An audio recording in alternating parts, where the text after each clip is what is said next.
Chapter 1. Coco. I slip my arms around Ian's neck, my lips grazing the back of his ear. He turns his hazel brown eyes on me with a lazy smile. Aren't you glad when you finally found your way home?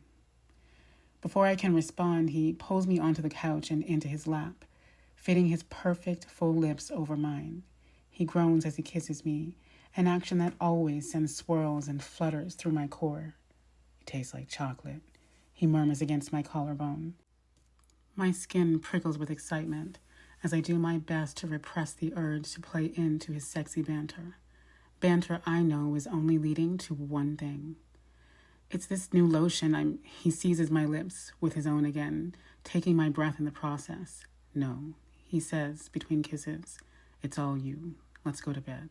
I'm hungry as hell." He pulls me closer, his hands in my hair.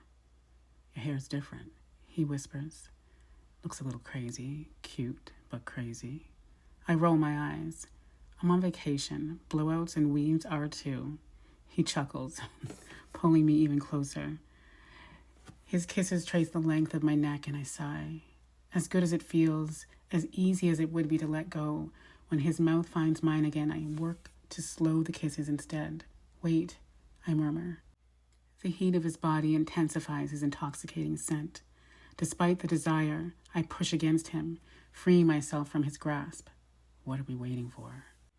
I'm not sure, but it's the only option. It's the decision I've made, the one he'd agreed to respect. If we are going to do this one more time, it has to be right.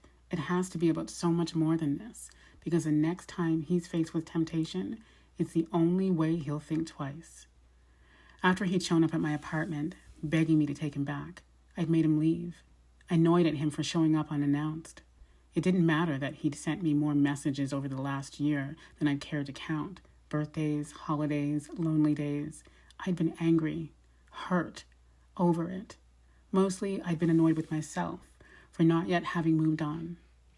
Somehow, he'd convinced me, or maybe the lonely 29-year-old woman I'd become had convinced herself that Ian Cross was her only hope. That I'd invested so many years already, and one mistake shouldn't be the end of things. Couldn't be. Because otherwise, I might just end up alone forever. I'd anticipated this. After all, it has been a long time since we've touched each other. And if there is one thing about our relationship that hasn't changed, it is the undeniable sexual chemistry. An inexplicable thirst to be touched by him whenever he's in the same room. A few makeup kisses were to be expected, but makeup sex? Absolutely not. Ian kisses me again, pulling me from my thoughts as he sucks my bottom lip and nips it lightly with his teeth. Warm all over, especially in the places that could lead to me losing all sense, I will myself to pull away, failing miserably. "Do you have any idea what I want to do to you right now?" he whispers. He dips his fingers back into the depth of my free-flowing curls, gently tilting my head back to look at him. Pressing his forehead against mine, his other arm loops around my waist. His go-to move. I melt instantly, my thighs involuntarily locking around his sides like a vice.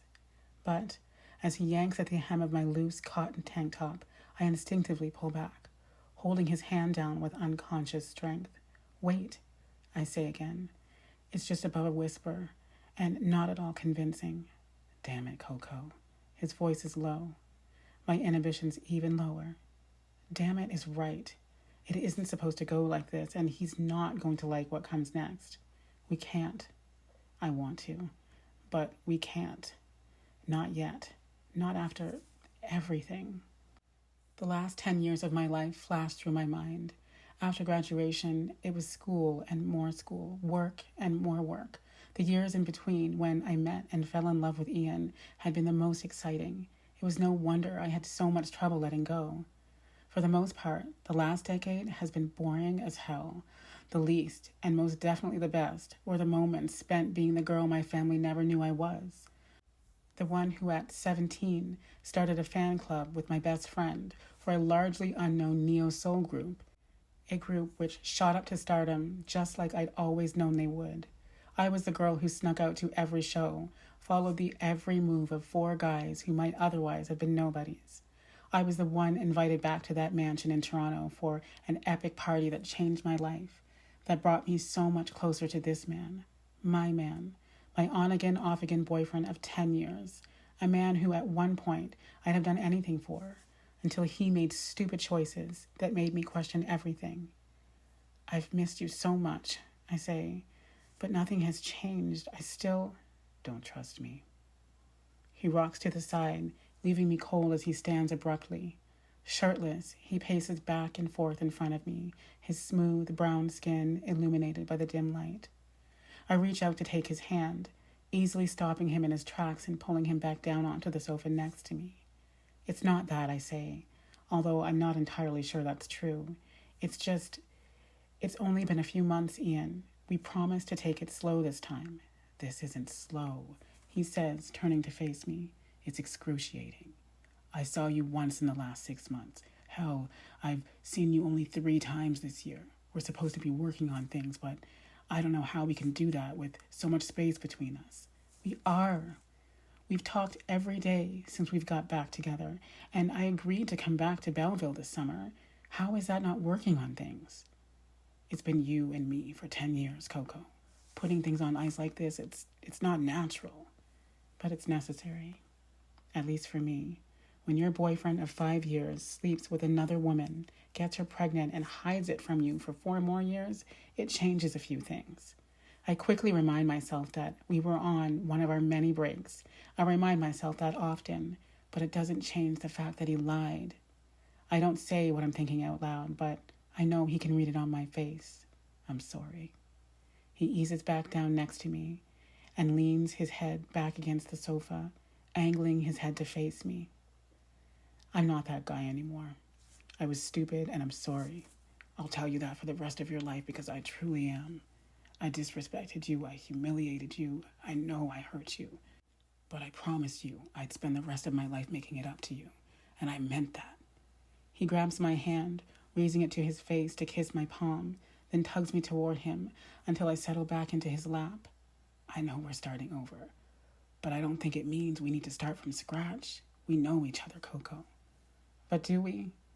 I never thought in a million years we'd be here, but here we are. You should move in. He tilts my head toward him, staring hard at me. Is he serious? He continues to stare, gauging my response. What? Nothing. Everything, actually. Does he really think that's an option? Is it? You came back for us. I asked you to come back for us, to fix us, and you did. Why not just stay with me this summer? That's why you're here. Not entirely. It was easier to make this decision knowing I was coming back anyway, but he doesn't exactly have all the details. I've been planning to come back for months. After years of convincing and a long conversation with my family about my late mother's health and eventual death, I agreed to undergo genetic counseling and testing. Amid rising evidence that the cancer that took her life at such a young age could be genetic, my father and brother insisted I be proactive and not leave things up to chance. That was the real reason for spending my summer vacation in Belleville instead of hanging out with my friends in Vancouver. That Ian had made one final plea, insisting that rekindling things in the same city on our home turf would change everything, was just a coincidence, one that I couldn't help but consider might be fate.